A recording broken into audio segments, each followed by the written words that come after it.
Hello guys, welcome back. In this video, I will show you how to log out of Instagram account on all devices. First step is open Instagram app on your mobile.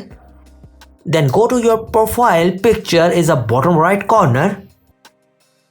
Then navigate the menu icon in the upper right corner. Tap 3 vertical lines. Then tap settings. And then to security.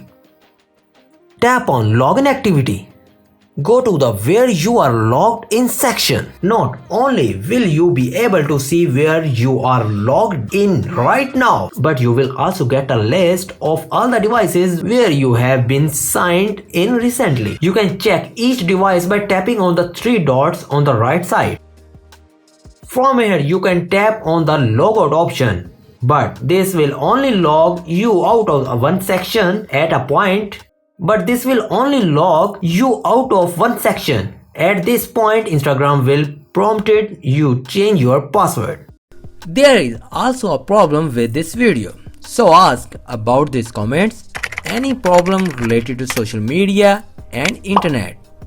Let them know in the comments bar so that a video can be made on it.